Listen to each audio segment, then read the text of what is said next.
Bismillahirrahmanirrahim.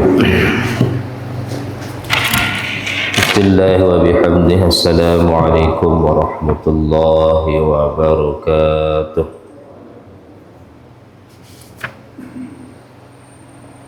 Alhamdulillah. Alhamdulillahi rabbil alamin. Assalatu wassalamu ala asrafil anbiya'i wal mursalin Sayyidina wa maulana Muhammad wa ala alihi wa sahbihi wa barik wa sallim. Allahumma aslih ummata Muhammadin sallallahu alaihi wasallam wa farrij an ummati Muhammadin sallallahu alaihi wasallam. Arham ummata Muhammadin sallallahu alaihi wasallam. Ansur wahfaz wa ayyid nahdatal watani fil alamin bihaqqi Muhammadin sallallahu alaihi wasallam. Rabbi israh li sadri wa yassir li amri wahlul 'uqdatam min lisani yafqahu qawli, amma ba'd. Bapak Ibu jamaah salat subuh yang dirahmati Allah, alhamdulillah, bersyukur kita kehadirat Allah Subhanahu wa taala di mana kembali kita dipertemukan. Udah berapa tahun ya? Pernah vakum ya Pak ya.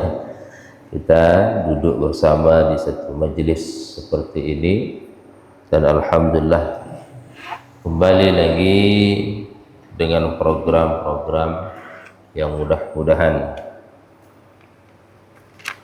dengan program ini termasuk sebagai amal soleh kita di hadapan Allah Subhanahu wa ta'ala. Bapak Ibu yang dirahmati Allah Subhanahu wa ta'ala, ini hal yang harus kita syukuri. Ini hal yang harus kita tingkatkan, amalan-amalan soleh seperti ini. Kenapa? Inilah suatu hal yang diwajibkan, bahkan dianjurkan dan dicontohkan oleh Nabi kita, Nabi Muhammad sallallahu alaihi wasallam.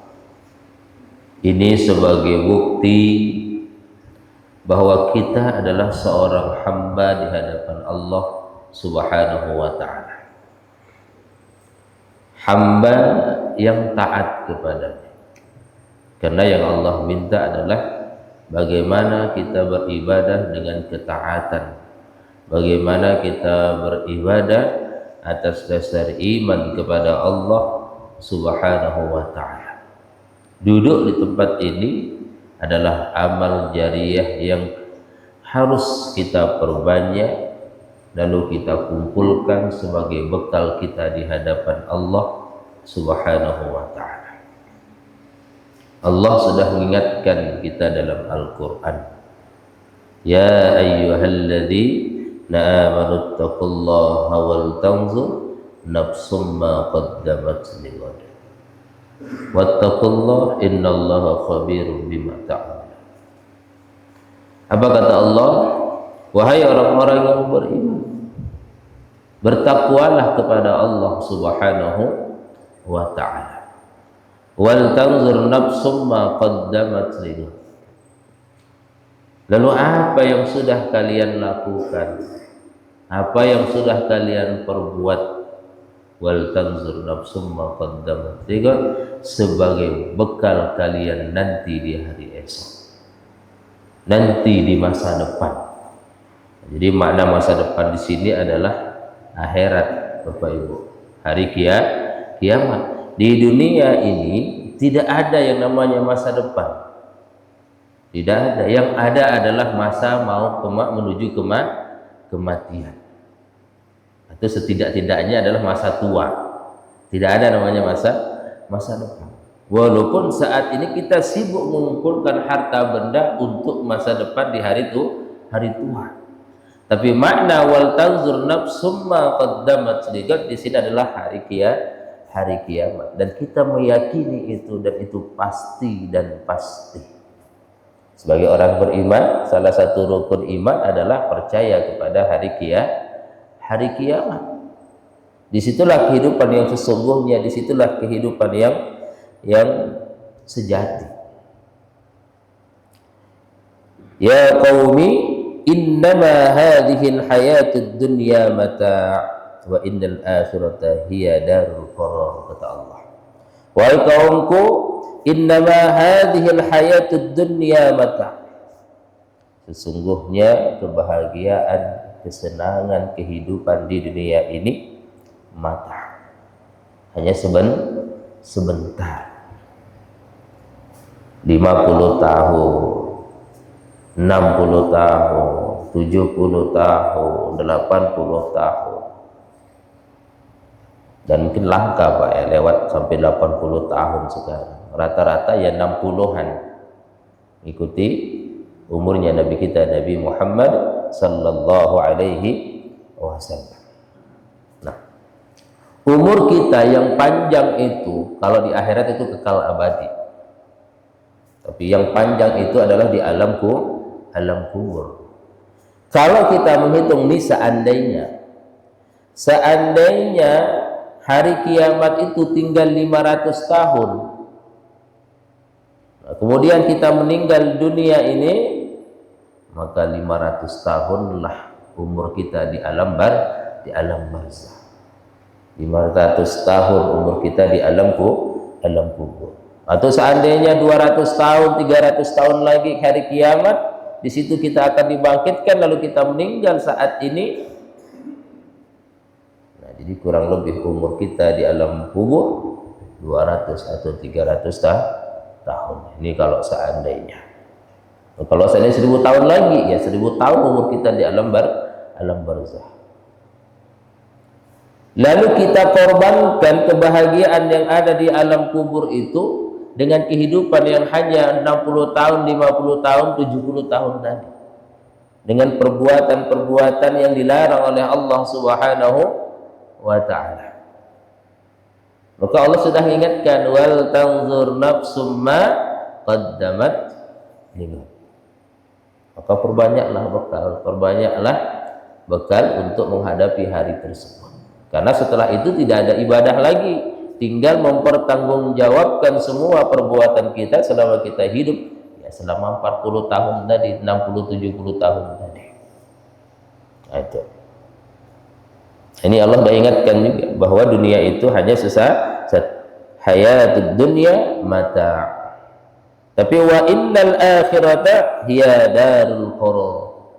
Tetapi kehidupan di akhirat itu selama-lamanya. Nah, penentunya di sini selama kita hidup di dunia ini yang hanya 50 tahun tadi, 60-70 tahun tadi. Bahkan sekarang banyak yang meninggal di bawah umur 40 tahun. Dan kematian itu tidak ada pemberitahuan, Pak. Ya, kapan? Di antara kita tidak ada yang tahu kapan kita akan meninggalkan dunia. Inilah yang diyakini oleh Abu Khatim Al-Ashab. Salah satunya adalah bahwa maut atau mati itu akan datang dengan tiba-tiba. Jadi dia sibuk mengumpulkan bekal. Dia sibuk mengumpulkan sebanyak-banyaknya bekal untuk menghadapi yang namanya kematian. Untuk dunia ini hanya sekedar, hanya secukupnya saja. Nah ini, jadi nggak ada alasan nanti kita, Pak, untuk protes di hadapan Allah Subhanahu wa ta'ala. Tidak ada. Apa sebab? Karena di dalam Al-Quran 1400 tahun Allah sudah ingatkan kepada kita. Dan hari ini kita sudah mengetahui, kita sudah disampaikan, kita sudah diberitahu melalui Al-Quran. Bapak Ibu yang dirahmati Allah Subhanahu wa ta'ala, maka perbanyaklah bekal dengan banyak-banyak beramal soleh, banyak-banyak mengamalkan apa yang diperintahkan, apa yang dianjurkan oleh Al-Quran. Dulu Nabi pernah bersabda, sesungguhnya ada keluarga Allah Subhanahu wa ta'ala di antara manusia Sahabat nanya, siapa mereka wahai Rasulullah? Salah satunya kata Nabi, ahlul Qur'an. Menurut para ulama, ahlul Qur'an di sini adalah orang yang sibuk dengan Al-Qur'an, sibuk mempelajari bagaimana cara membaca Al-Qur'an, sibuk dia membaca Al-Qur'an, sibuk dia mengkaji, menelaah, memahami Al-Qur'an, atau sibuk dia mengamalkan Al-Qur'an dalam kehidupan sehari-hari. Itulah keluarganya Allah Subhanahu wa ta'ala. Tetapi yang menjadi pertanyaannya adalah, apakah kita sudah sibuk mempelajari Al-Qur'an? Apakah kita sudah sibuk mempelajari bagaimana cara membaca Al-Qur'an dengan baik dan benar? Padahal setiap waktu, setiap saat, minimal 5 waktu sehari semalam kita wajib membaca Al-Qur'an, membaca surat Al-Fatihah. Mudahkah kita membaca surat Al-Fatihah di waktu sholat itu dengan baik, dengan benar, sesuai dengan ilmu tajwidnya? Kata ulama qiraah atau ulama tajwid, hukum mempelajari ilmu tajwid itu adalah fardu kifayah. Kalau sudah ada orang yang pandai, gugurlah kewajiban kita. Cukup Pak Imam yang bisa ilmu tajwid, maka kita tidak wajib mutlak, hanya fardu kifayah. Tapi ingat, kata beliau lagi, hukum membaca, tadi mempelajarinya, sekarang hukum membaca Al-Qur'an dengan tajwid, dengan ilmu kaedahnya, dengan baik dan benar, itu hukumnya fardu ain. Coba, fardu ain, tidak boleh salah. Kenapa? Ketika salah hurufnya, salah cara kita membaca, bisa jadi salah makna. Apa contohnya? Contohnya, alhamdulillahi rabbil alamin. Alhamdu, ha tafhim, yang letaknya itu adalah kalau di makharijul huruf letaknya di tengah tenggorokan. Maknanya adalah segala puji bagi Allah Subhanahu wa ta'ala. Nah, haknya, karena ketidaktahuan kita, tidak pernah mau belajar bagaimana cara membaca Al-Quran dengan baik, haknya itu yang kita ganti dengan huruf ha. Ha itu kalau dalam makhraj letaknya itu di pangkal tenggorokan. Ha yang pertama itu letaknya di tengah. Nah, ha yang bulat atau ha dhamir itu kita pakai di pangkal tenggorokan. Nah, itu yang kita gunakan untuk membaca Al-Quran atau membaca surat Al-Fatihah. Alhamdulillahi rabbil alamin. Kalau kita yang tidak mempelajari ilmu tajwid, mungkin nggak tahu di mana tak bedanya. Nah, kalau orang yang ahli kiausan di ilmu qiraat, dia teliti dengan sedetil-detilnya. Apa maknanya kalau diganti ha dengan ha? Itu maknanya adalah segala kematian bagi Allah, Tuhan semesta. Kebayang nggak Pak? Ha diganti ha, satu huruf yang berubah jauh maknanya. Ada satu kata lagi tapi selain surat Al-Fatihah, ini sebagai contoh, kata syukur, shin diganti dengan sin, tashkurun. Shinnya letaknya di tengah lidah, berjumpa dengan langit-langit, tengah lidahnya nempel ke atas. Dan ada sifat namanya sifat tafasyi, ada angin yang keluar, angin itu nyebar, bukan monyong, tash, enggak, tash, beda, tash. Selama ini kita baca tashkur, mulut kita monyong, padahal shin itu ada namanya makharijul huruf, letaknya tengah lidah, dan sifatnya harus tafasyi. Nah, kebanyakan kita itu maunya menggunakan huruf bibir, padahal itu adalah huruf lisan. Apa maknanya tashkuru? Bersyukurlah. Kalau shin diganti dengan sin, tashkurun, Sin itu letaknya di ujung lidah berjumpa dengan gigi bagian bawah. Itu maknanya adalah bermain-main. Nah ini Pak, jauh kan? Jauh. Makanya perlu kita belajar. Sibuklah belajar Al-Quran. Insya Allah kalau kita sibuk belajar Al-Quran, termasuk kita keluarganya Allah Subhanahu wa Ta'ala. Itu jadi pertanyaannya. Sibuk kita mempelajari bagaimana cara membaca Al-Quran dengan baik dan benar. Sibuk kita membacanya. Sibuk kita mengkaji. Nah seperti saat ini kita mengkaji Al-Quran. Kita dibacakan Al-Quran, dimaknai kurang lebih maknanya, apa maksudnya, apa tujuannya. Kebanyakan kita mungkin karena kesibukan pekerjaan kita jarang sibuk mau belajar Al-Quran. Kita mengatakan tidak ada waktu, atau bahkan memang tidak mau belajar Al-Quran. Lalai dia dalam Al-Quran, gengsi dia belajar Al-Quran. Apalagi kalau sudah bisa membaca, merasa bisa. Ada orang yang merasa bisa ketika belajar lalu ditegur itu nggak mau, gengsi. Nah ini kalau namanya orang belajar ya harus jangan merasa. Yang merasa ini yang bikin rusak. Apalagi kalau kita sudah tua.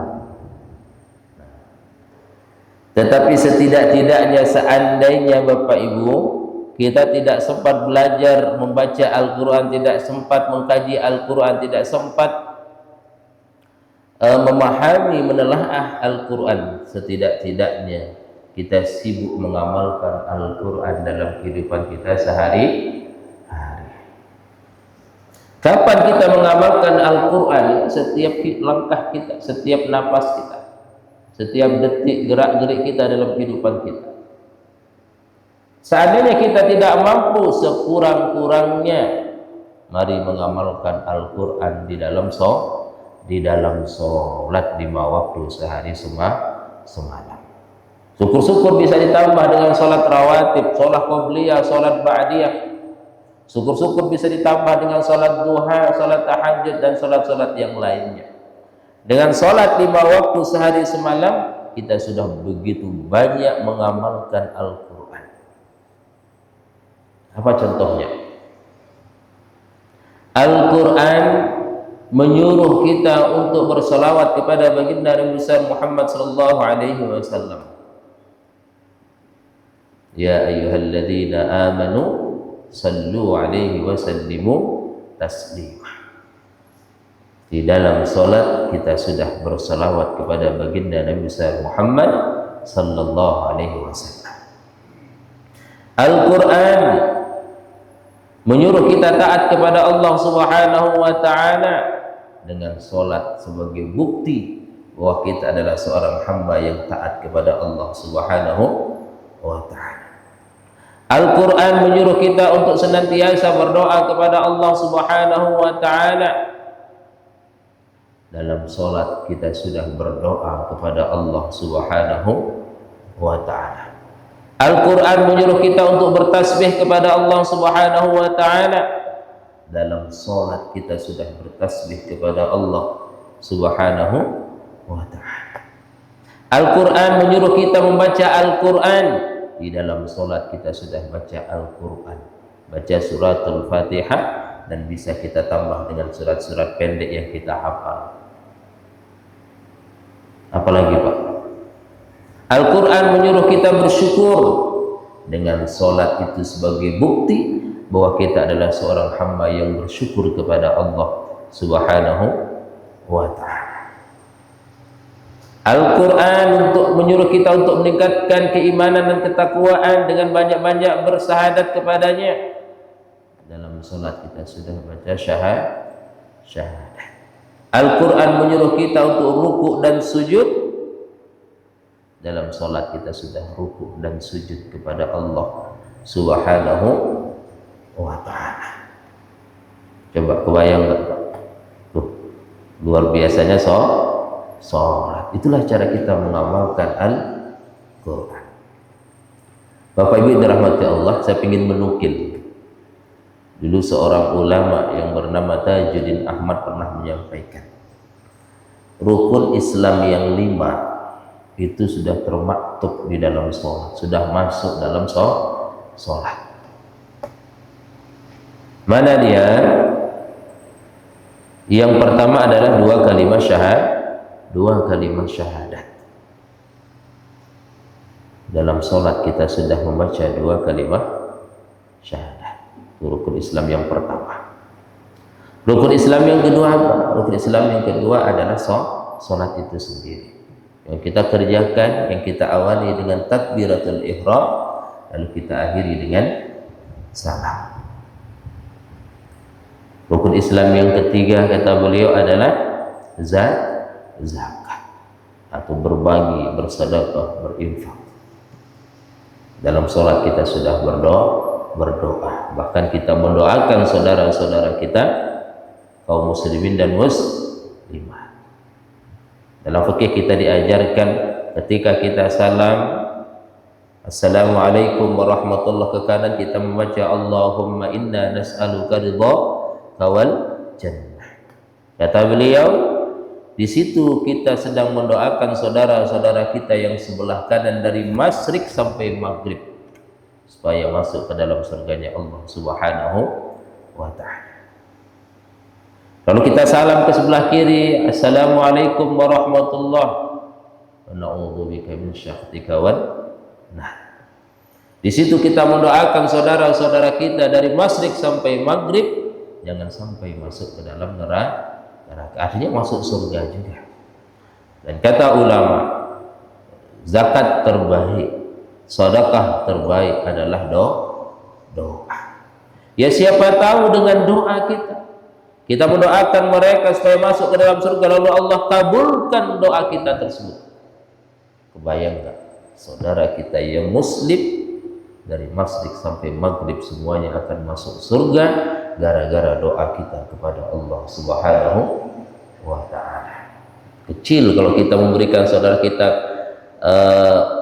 sedikit bagian daripada harta kita, kecil daripada kita menginfakkan sedikit daripada uang kita, dibanding doa yang dengan doa itu dikabulkan Allah, mereka masuk surga dengan doa kita. Itu Pak, kata beliau. Yang keempat adalah puasa. Segala yang merusak puasa kita lalu kita lakukan di waktu sholat, maka batallah sholat itu.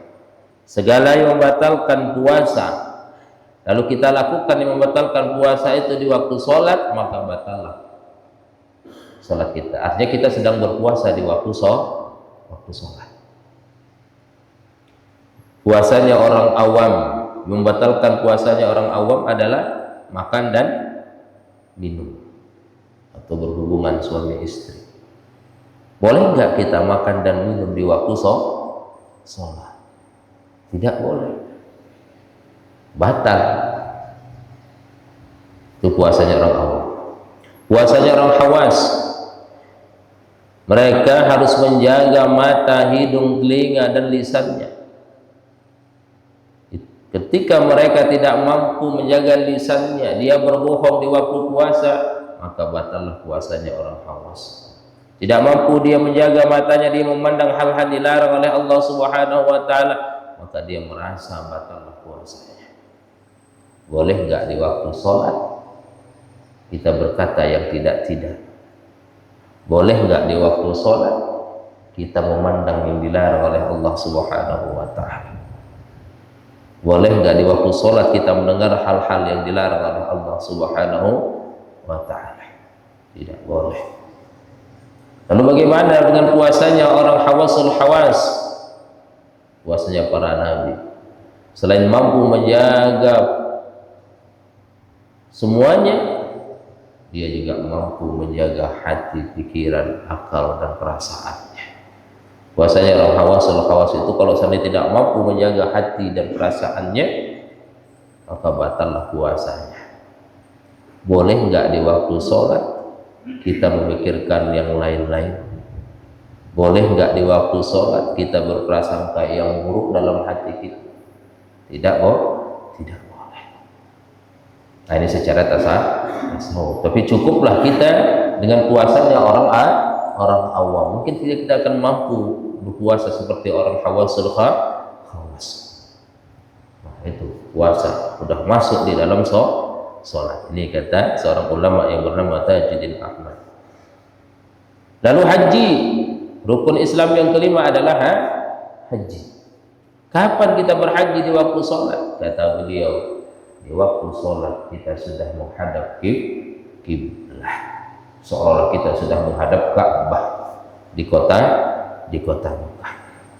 Itu luar biasanya sholat. Kita mengamalkan begitu banyak ajaran, anjuran, perintah Al-Quran, dan kita sudah mengamalkan rukun-rukun Islam yang lima.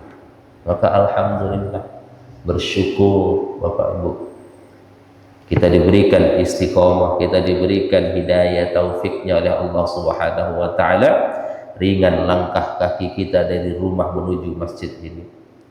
Senang hati kita dipanggil oleh Allah melalui lantunan azan. Kita tinggalkan nikmatnya tidur, kita tinggalkan yang namanya malas. Lalu kita pakai pakaian kita yang rapi, kita pakai pakaian kita yang wangi. Lalu berangkat kita dari rumah kita menuju masjid ini. Ya bani Adam khudhu zinatakum inda kulli masjidin, kata Allah. Wahai anak Adam, pakailah pakaianmu yang bagus, yang rapi, yang indah, yang wangi, inda kulli masjidin, ketika engkau hendak mau masuki masjid. Inilah yang kita lakukan. Salah satunya adalah mengamalkan Al-Quran. Maka bersyukur, ya.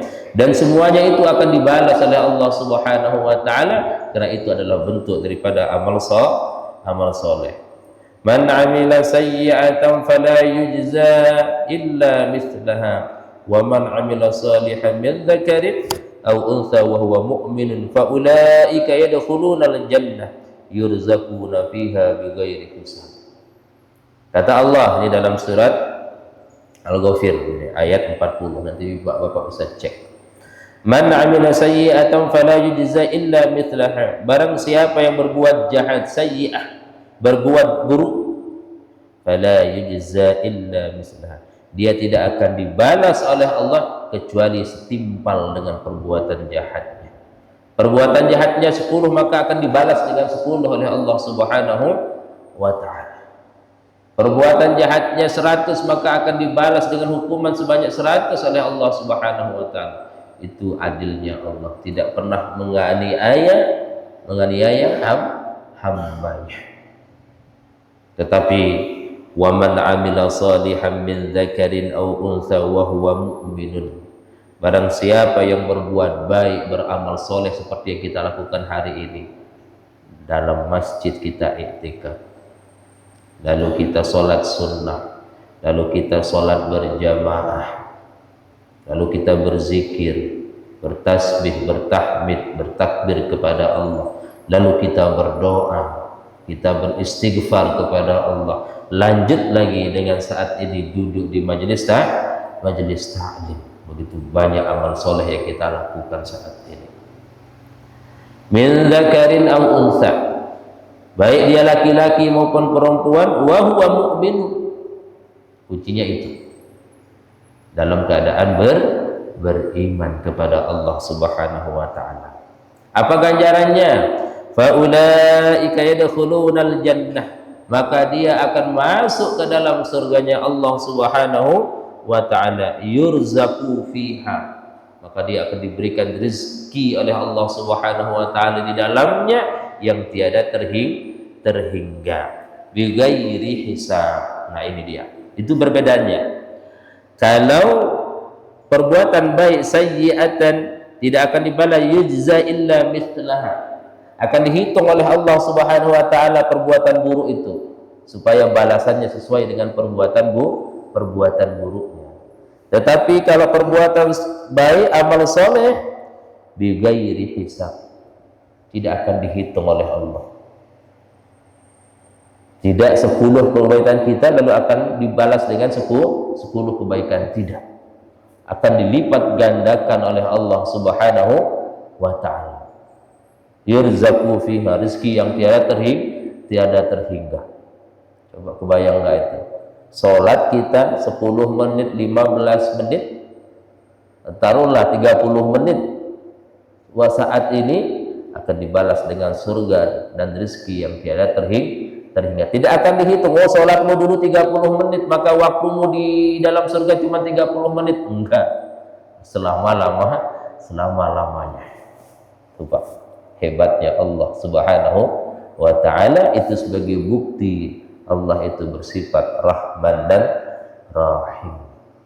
Beda dengan perbuatan jahat, dihitung oleh Allah, dihisab seberapa banyak kejahatannya. Itu sebagai bukti adilnya Allah, tidak akan dianiaya seseorang, tidak akan dilebihkan hukumnya lebih daripada perbuatan jahatnya.